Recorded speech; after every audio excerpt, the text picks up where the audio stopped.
I'm Jason Lewis. And I'm Flora Gladwin. And I'm Thomas Mills. Welcome to Climate Optimists. As a couple concerned citizens, we're on a journey to explore climate solutions and ways each of us can make a difference. And as a nonprofit focused on educating and empowering people to get involved in climate action, we rely on the financial support of our listeners. So, if you're a regular listener and you value what you get from us, consider a donation that aligns with that value. All you have to do is head over to our website, climateoptimist.co, and click the donate button.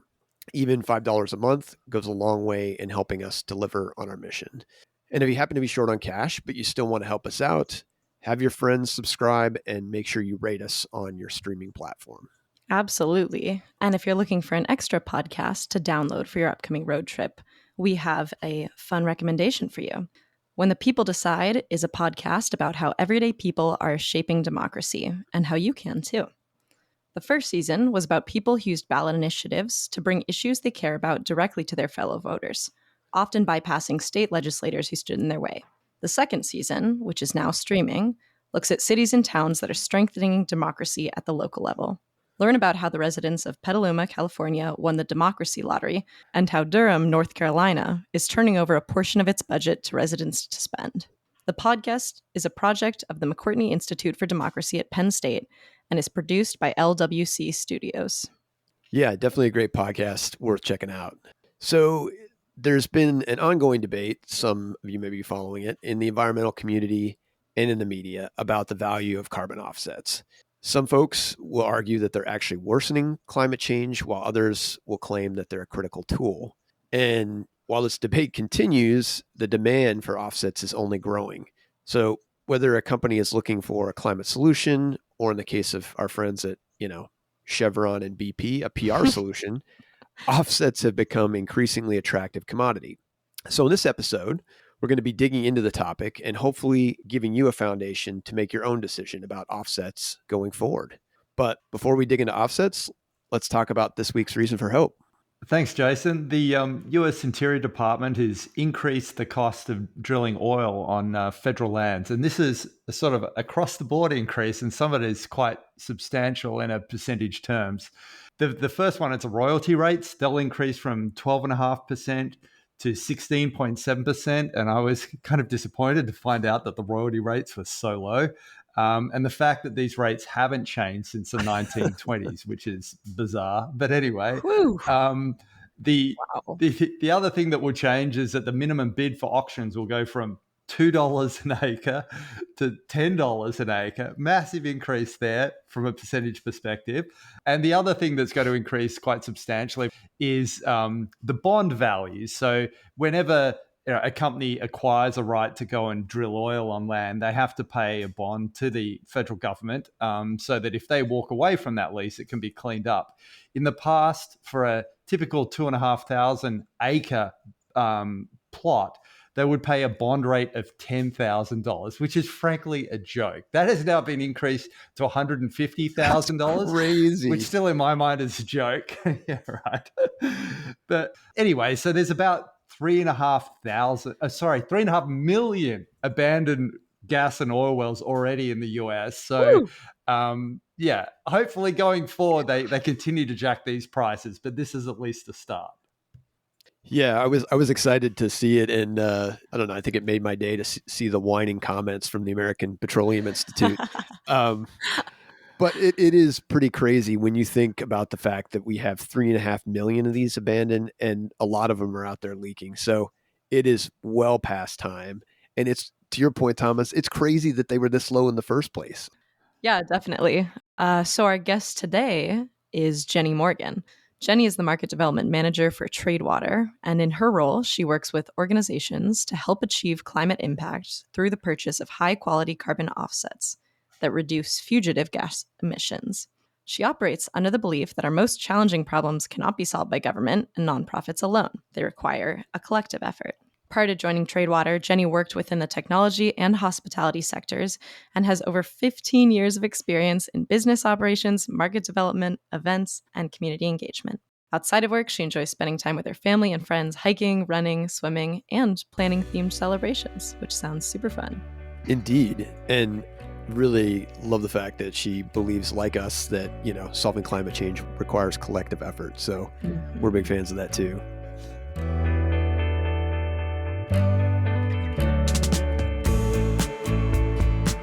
Jenny, welcome to Climate Optimists. Thank you so much for having me. So we'll start you off with a question we do all our guests. When it comes to efforts to address climate change, what makes you hopeful? What makes me hopeful is that a lot of people are talking about it more and more. People are experiencing climate catastrophes near them, or they have loved ones that are experiencing different forms of climate change. And it's no longer a quote unquote distant issue that's separate from us. It's something that we're all experiencing on a daily basis. And because of that fact, people are turning that narrative into something really positive and looking inward and looking at their communities and seeing if there's ways that they can get more engaged. And I'm seeing that every day. Everyone's trying to figure out ways that they can implement impact with the resources that they have, whether that be time, knowledge, sharing, amplification, things like that. So I'm very optimistic because it's trickling outward. We're seeing a lot of people getting engaged and becoming really interested in this issue. It's incredibly interconnected and it will require everyone to participate. And so we're seeing that. Well, it's good to hear. I mean, we feel like we see the same thing on this end. And I think you make a great point, which is it's going to take everyone. I think as more people recognize that there's a place for them to make a difference, role to play, the better off we're all going to be. Yeah. Well, since we're talking carbon credits and offsets today, for those who might not be super familiar, at a basic level, can you kind of explain what they are and kind of how they work? Sure.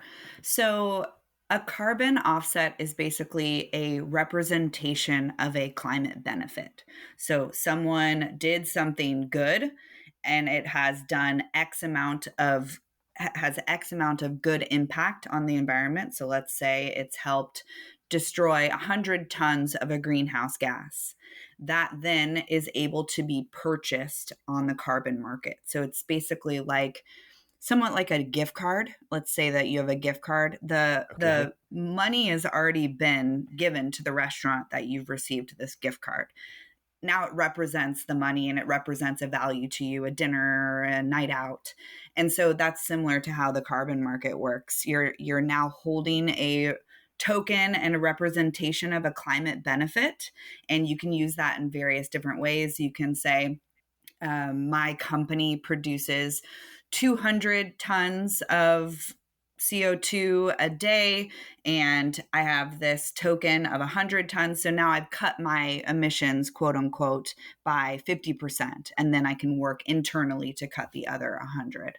So you're basically trying to find ways to make amends for the emissions that we're producing through climate projects that are around the world. I like the analogy of the gift card. That's a good one.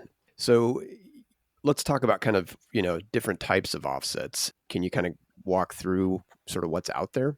Yeah, there's various types of offsets that represent different climate projects, and they all have different values. So, kind of like that gift card analogy, if you have $100 at McDonald's or if you have $100 at a Michelin star restaurant, those have different values of what they're going to get you. Some are going to be, you're going to get a lot of hamburgers, or you're probably going to owe a little bit more money if you go to that Michelin star restaurant with a $100 gift card.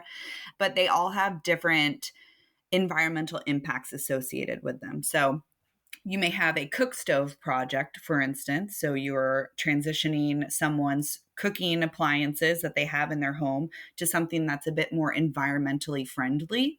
There is an environmental benefit associated to that climate project, but there's also an enormous social impact that's assigned to that climate project. So it's going to improve the health of the individuals that are living in this home. And so everything that's on the market and represents an offset has different variables of social and environmental impact. You could see deforestation as an offset. So you're preventing forest land from being cut down. You could see protection and restoration of wetlands. You could see direct air capture. These are all various types of offsets that are available to be purchased, meaning fund these projects through the carbon market. And they all have various pricing based on kind of how much it costs to do the work and the market value of those solutions. Right. So wide variety. And, you made me think of something as you're talking about it, which is that, one of the important pieces is this idea that the project that, you're buying that gift card from, if you will, wouldn't have sort of occurred had, that money not, flown. In other words, these are things that are acting as an offset because they wouldn't have otherwise, been out there were the money not flowing to them. Correct. So where I work, we destroy refrigerant gases. So once we destroy those refrigerant gases permanently, those credits are then put on the carbon market to be purchased. When that's purchased, the purchaser has then, funded for future work to occur. Without the carbon market, these projects would not be able to occur nor scale at the rate that they're scaling now. Right. And so you've got all sorts of different flavors. You've got some that, in addition to having a climate benefit, have sort of a social benefit. You probably have some projects that are sort of, in the long term, sort of more ironclad in terms of the benefits they're providing, compared to others. Maybe like a forest, for instance. I guess if you're protecting a stretch of forest, there's no guarantee, for instance, that, you don't have a fire or something happens where, you mentioned, destruction of refrigerants, which are, super pollutants. Obviously, once that's done, there's no risk of those going back up into the atmosphere. Yes, there's different mechanisms you can use to determine how guaranteed the work is. So, similar to financial investing, what types of financial stocks and bonds you want to participate in and support would be very similar to the carbon market. Some are a bit more risk averse than others. So, like you said, refrigerant gases, once they're destroyed, they're destroyed. The solution is permanent. But then, forests, for instance, there are acts of God that could occur that could make your investment null. That climate benefit won't occur because those trees are unable to store carbon because they were burned. So, but they still have a huge climate benefit, and we should support nature solutions. But there's kind of a give and take of how you should invest in these solutions so that you're representing a very strong and holistic pursuit to preventing catastrophic climate change. Right. That makes sense. Sort of the same premise with kind of investing, diversifying is good. When, we're talking about carbon offsets, obviously people can purchase them themselves. Who are the main buyers today, right? Are we talking about governments, corporations, individuals? I would say the largest buyers are corporations that are typically associated with the largest amount of pollution. So I have seen that there are a lot of organizations that are typically associated with being a large polluter that do purchase offsets. And so they're looking to find ways to support solutions out there. But I do see that offsets are purchased by anyone and everyone, all industries, all nonprofits, governments, individuals. Right. And that brings up another question, I guess. Some argue, or there's an argument that carbon offsets can undermine efforts to reduce emissions. I'm wondering if you can kind of explain how that, the root of that argument and what your thoughts are. Yeah, I think that the criticism of the carbon market has somewhat of a binary way of thinking when there is criticism, because there's a small percentage of all of us that have been accused of abusing the market. So, an oil and gas company may claim carbon neutrality because they've purchased an amount of offsets that have offset their business, but they've done nothing internally to change how they're going to transition to something more environmentally friendly. That one example is now clouding the entire experience of the carbon market. And it's a very blanket statement to say that the carbon market is then a license to pollute. Silvera recently did a study where they monitored 100 different companies across industries for over a decade to see if there was a difference between the 50% that purchased offsets and the 50% that did not. Both decarbonized, but the ones that did purchase offsets decarbonized at 2 times the rate. So Oh, it's wow. actually not a license to pollute. It's a holistic representation of climate action. You work internally, but then there are some things that you cannot fix right now due to resources, or the technology just doesn't exist, or it will take time. We unfortunately do not have time to waste. And so the carbon market can then fill those gaps. In other words, like anything, you've got some bad actors, and certainly the fossil fuel industry fits that profile. But in general, it sounds like you were talking about the study and the companies that are, taking the time and investing the resources in, offsets. It turns out are actually those who are more aggressive about reducing their emissions, which is obviously, first and foremost, right? We got to reduce and offset as well. But Yeah, progress is inspiring. And so offsets can be a tool to progress forward and be more positively impactful. And so that inspiration and that tactic can be used to then instill more change internally. If you've done a small micro change in your life, but what's that going to lead to next? And offsets are being used like that in industry. It's being used as a catalyst for change. so, want to make sure that we address the other critique that can be out there for those who are more familiar, which is that in the past there have been issues in some cases with, sort of overcounting or double counting of benefits associated with carbon offsets. Can you speak to sort of how widespread the problem is and sort of what's been done or is being done to address it? Yeah. So the carbon market is built on methodologies and standards that have been developed by the scientific community. They're also open to public comment as well. And so science is ever changing. I think that methodologies and standards will continue to evolve as we learn. Learning should be something that is celebrated. So we learn from, what we're experiencing, and then things continue to improve.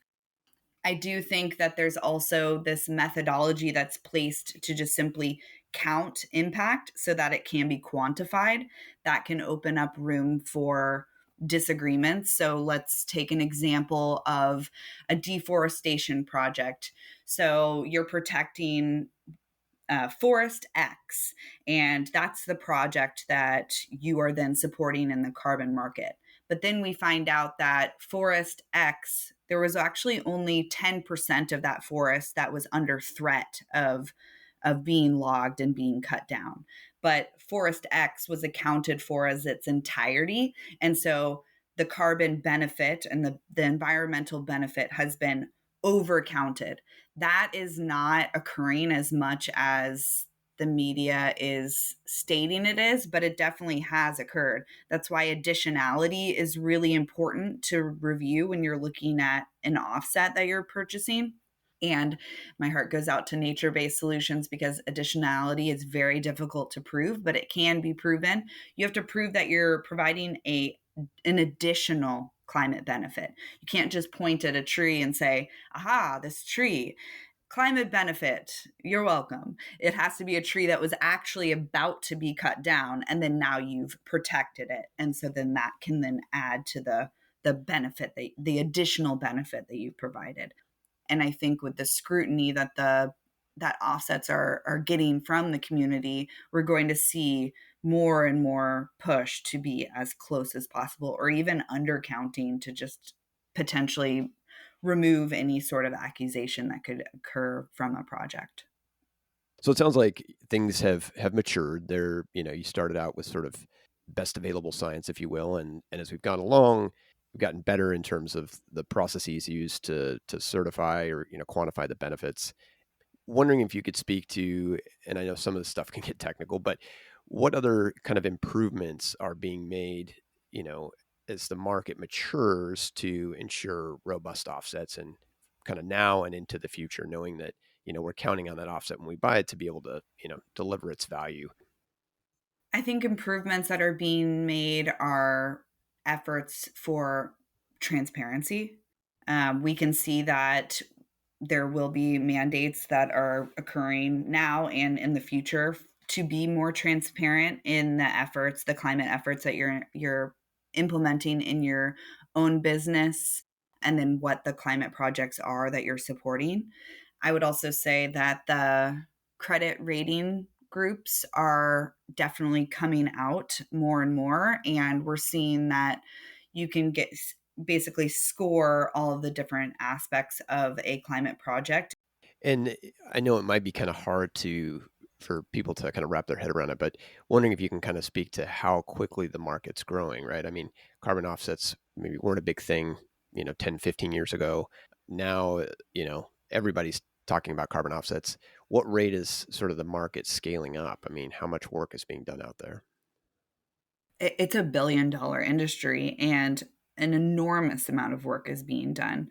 Where I work, we've destroyed over 6 million tons of carbon equivalent, and we're expected to destroy and prevent 22 million by 2027. And we're just one organization. You see some of those large project developers that are doing projects like this, not only preventing, but also removing. And so I see it continuing to grow. There's some solutions that require time, like nature-based solutions. So watching, ensuring that the trees you've planted actually become mature trees that are storing carbon for the foreseeable future. Direct air capture is interesting. It's, in my opinion, not scalable at this time, but it is continuing to be improved upon as time goes on and potentially more affordable to support.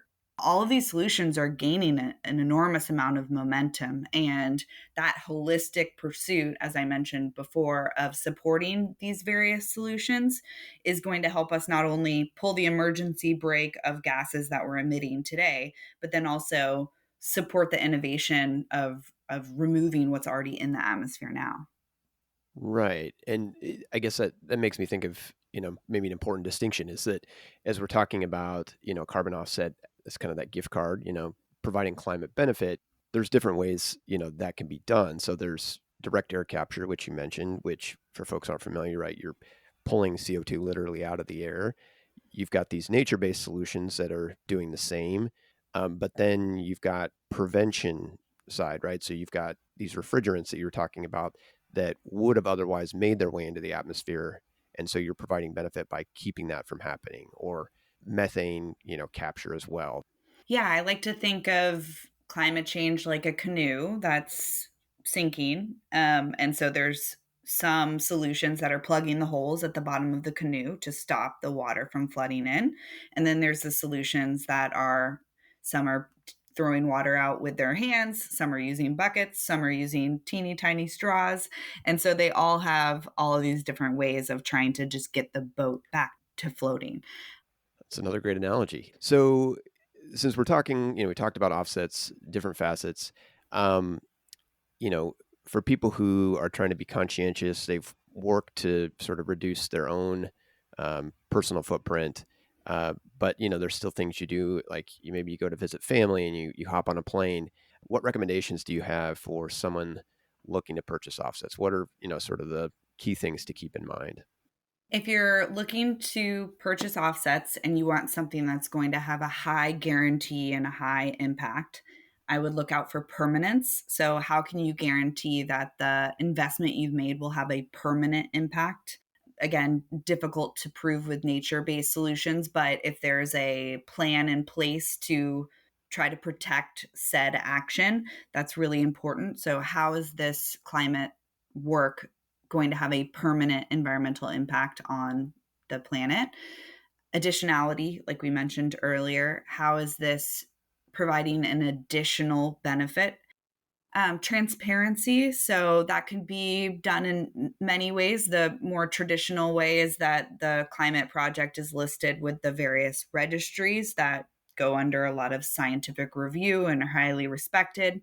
Also easy to work with. I think that that's fun. How accessible is it? How many hoops do you have to jump through to actually support the solution? How open are they to you peeking behind the curtain?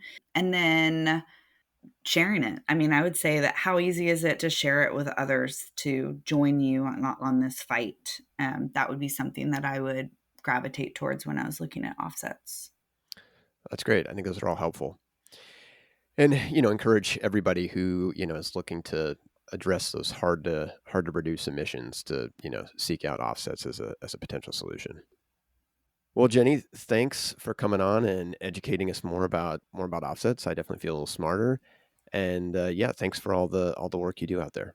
Yeah, thank you so much. I love your community, and I'm so excited that there's more and more people getting involved. So I'm an open book if anyone has questions, and I really appreciate the conversation.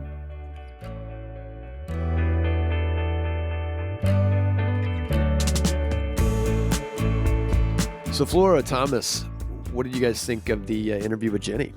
Oh, it was so interesting. I did, and this is a little silly, but I think I'm a really visual person, and I did keep finding myself getting a little bit stuck on the idea of all of Tradewater's projects. And, Jenny mentions a kiln, but I feel like when I was thinking about either finding and plugging wells or trying to get rid of hydrofluorocarbons, I just wasn't sure how that would manifest in an actual practical sense. Like, I guess it was hard for me to visualize how exactly that happens. So if either of you wants to speak to that, I think that could be really helpful. Go ahead, Thomas. Yeah, all right. I'll have a crack at that. So basically what they're doing is high temperature incineration. So these hydrofluorocarbons are often relatively large and complex molecules. And if they can break them down into smaller components, then often their impact on global warming is less. Gotcha. Well, and I guess it's worth calling out for folks who may not have heard our refrigerants episode that when we're talking about these refrigerants, they have global warming potential. If carbon dioxide has a global warming potential of 1, some of these refrigerants can be in the thousands. So one molecule, one of these big molecules, as Thomas said, can make a huge difference. Yeah, and they might not get it all the way down to carbon dioxide at the end, but it would be down into a gas or some form of a gas that will be in the order of maybe between 1 and 10 global warming potential. But as Jason said, not the 2 to 4,000 that they may have been before. Yeah, and I don't know, Thomas, you might be better equipped to speak to the methane one, but I don't know what, materials they're using to plug these wells, but when the oil companies have walked away from oil and gas, a lot of times you'll have these leaks at these abandoned sites where methane is, silently leaking up into the air. And so I don't know, maybe we'll have to send Jenny a question and she can send us a more detailed write-up. I can't speak specifically to Jenny's case, but historically, when you go and pull hydrocarbons out of the ground, and the focus in the past has always been on oil, right? Because gas has only sort of come along in the last couple of decades, has been a big part of our energy mix. But when you extracted that oil from the ground, there would be lighter hydrocarbons, i.e., hydrocarbon gases that would come off with it. And in the past, they were flared, right? They would light that gas and burn it off because there was no market for it at the time. But now, like what they're focusing on is like, how do we physically cap these sites, these old leaking wells, pour concrete down them, put steel caps on them, whatever it might be, to stop those emissions entirely and trap them underground, trap that methane or propane or whatever it is underground permanently. Oh, interesting. I like to hear that, especially about the cement, because I do think that's what I was visualizing. So Yeah, I'm not as familiar with the details as well, but had the federal government had bonds on these oil companies in the first place, they would have had the money to cap these and address the problem. So as I was listening to Jenny, one of the things that stuck out to me is that in a way, when we're talking about the problems, the big issue here in many respects is the fact that you have companies, especially the oil companies, that are really trying to use this more as a PR stunt. In other words, they're going out, buying the offsets and continuing their business the way they always have. And that's obviously problematic. What these companies need to be doing is reducing their emissions first and then offsetting the balance, or, offsetting emissions as they go through reductions. So I think the key, in some respects to reducing some of the bad behavior is ensuring that these companies are making science-based climate targets. And I was looking, the UN actually has some guidance here, and they say that if a company is making a net zero pledge, that 10% or less of that can come from offsets. Yeah, I was reading an article by Bloomberg that speaks a little bit more to some of the different market changes around carbon offsets. And I thought it was really interesting that in 2022, there was a substantial drop because of, bad press, poor regulation, these companies. And, now we're seeing that number is going back up. There is a large demand for carbon offsets. And it definitely did just make me curious about, what place they're going to have in the future. I mean, do you think, and I think Jenny speaks to this a little bit too, but I do wonder, do you guys think that offsets are going to keep occupying a really important role, or? I don't know. Maybe Thomas, I'll let you go first on that one. Yeah, look, I think they're always going to have a place when we move to a direct air capture closed cycle, right? So there are going to be tasks either at very high temperatures or where we need very high energy densities. That's where the direct air capture offsets are going to play a role, where they can make synthetic fuel from carbon dioxide combined with hydrogen from electrolysis made from renewable energy. But these other more fuzzy offset programs, eventually we get to the point where we run out of land, because it's not, a lot of that is not closed loop. You've got companies like Shell and Delta Airlines like continuing to suck fossil fuels out of the ground, pump it up in the atmosphere, and then say, hey, we're going to stop this forest getting chopped down and we're going to plant another forest and call it good.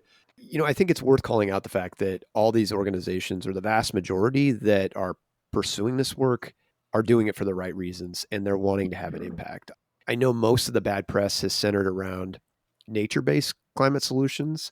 And while, as Jenny talked about, things can get fuzzy a little bit with being able to prove additionality, I do still think that it's important to be funneling money into ramping up these nature-based solutions. They're absolutely critical.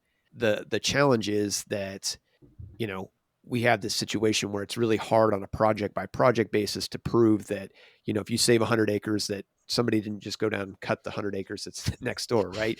And I actually, read a couple interesting pieces, one by the World Resources Institute, where they were advocating for some changes focused on having this at a bigger scale. So in other words, instead of a little project, you'd have a whole country that would say, hey, we're going to halt deforestation. And then you're not going to have bad actors that can just move around within the same country. The other thing that when it comes to forest offsets that we probably need to consider is building in some more uncertainty, right? Because fire is going to be a reality out there, especially if we're talking about, forests that aren't on the equator. And so it's going to cost a little more, right? Some of these offsets are way too cheap. And I think along those lines too, these offset markets aren't used as an excuse to water down or not implement legislation that forces companies, organizations, and individuals to do the right thing. I mean, sometimes I hear it just amongst people I associate with who are like, hey, I'd go and plant these trees on my farm, but where am I going to get the carbon offset money to plant them? And it's like, well, you probably should be just planting them anyway, right? Anyway, I just it would disappoint me if we just didn't utilize this opportunity now to bring tighter legislation in to prevent land clearing and that sort of thing. So I think you're right, Thomas. I think offsets are important in this space where companies need the extra help to get to zero. And I think we know that we need to ramp up all of these activities, whether it's capturing refrigerants and disposing of them, reforesting areas that have been deforested, or, even more critically, keeping more land from becoming deforested. So all this work has to occur. Offsets are a way to get money in that direction. But deforestation went up again last year, even though countries have pledged to get to, zero deforestation by 2030. So we're not on the right trajectory. And I think this is where legislation could play a role. And we've talked about the Forest Act that's, was introduced in the last Congress and had a little bipartisan support. But having something like that, prevents importing goods from countries that actively have deforestation, that's the real kind of teeth you want, because there's economic consequences. So I guess that leads us to always the question of what can we do? And before we get to what can we do, I think we're overdue for talking about what each of us has done lately to help the climate. Thomas, you want to kick things off, get us started? Yeah, I guess at a personal level, I've been working on a few different things. I've been last couple of weekends, I've been digging a trench to lay pipe work in to get water to the trees I've been planting over the last couple of years, and I hope to put a couple more hundred in this year. And this time they'll have water, so even if that El Nino ends up occurring, they'll hopefully survive it. And then the other one is, I've been writing a few letters again. One was to the New South Wales Transport Minister to say, please implement roll-on, roll-off bicycle capacities on future trains in the state. And the other one, I've been trying to help the state opposition here in Tasmania refine their energy strategy so that they focus more on efficiency rather than just trying to make energy cheap for people, because making energy cheap does nothing to reduce emissions or create efficiency in the long term. Anyway, how about you guys? Woo! That was a great list of stuff. I mean, Yeah, I don't know if I want to really, go now. I feel know, like high level. Though he did start it off by saying he dug a trench, so maybe not too high level, you know. Well, Flora, I don't know if you're going to take, we both have shared credit in this one, but for folks who aren't aware, here in Portland, Oregon, we had our first live event, Climate Woo! Optimist did. Yeah, we did some Nice. tour of some local bike infrastructure with the goal of promoting, better infrastructure and in turn more people getting on bikes. I think we had about 30 letters signed to give to the city council here. So yeah, great progress. Oh yeah, definitely. Yeah, the event was great. The organization Bike Loud, which conducts all these really great biking events in Portland, came. Yeah, I thought it was a great first event and definitely excited to do more. So let's get around to what all of you can do that are listening to today's podcast. We have two options we're putting forth. No pressure. The first is we'd like you to tell your representative to pass the Forests Act, spelled just like it sounds. And again, that act will help basically prevent commodities coming in from countries where there are issues like deforestation. Yeah, and we've had this one on our call to action list before. So if you have not sent an email yet, this is your time. Great point, Flora. Yes. If you've heard about the Forest Act before, time to send that email, that quick note. Promise it won't take you more than 5 minutes. And you know what? These things do matter. So second option we have is when you are buying offsets, and I believe if you're going to, be flying in the world, you really should make sure that you buy twice what you need and only buy from reputable sources. And, based on our interview today, obviously, Tradewater is a good organization. And as we mentioned, does destruction of refrigerants and plugging methane wells. And you can buy offsets there at their website as an individual. Anything to add, you guys? Oh, or alternatively, cut out the middleman. Just make sure that you've done everything you possibly can yourself first to mitigate your own carbon emissions, right? So, and often, a lot of those things are the gift that keep on giving, right? Get that solar in the house, get those walls insulated, do everything you possibly can to get your personal emissions down. Because when you move out of that house, like those things will continue to improve the state of the climate. Yeah, definitely a great reminder, Thomas. We can all act first and, offset what we can, right? It just like companies, it should be the piece that you really can't take care of. Yeah. Well, that's a wrap for this week's episode. Thanks to everybody for tuning in. As a reminder, we're taking a small summer break in August. So our next episode will air on August 29th. Make sure you mark your calendars. And for those of you who want more emails they can look forward to, consider signing up for our monthly newsletter. We keep it short on fluff and heavy on substance. So whether you're looking for some good talking points at your next barbecue or good ways to fight climate change, it's a great resource. Climate Optimist is made possible by Climate Stewards Collective. You can find us on the web at climateoptimist.co. And don't forget to follow us on social at Climate Optimist Podcast.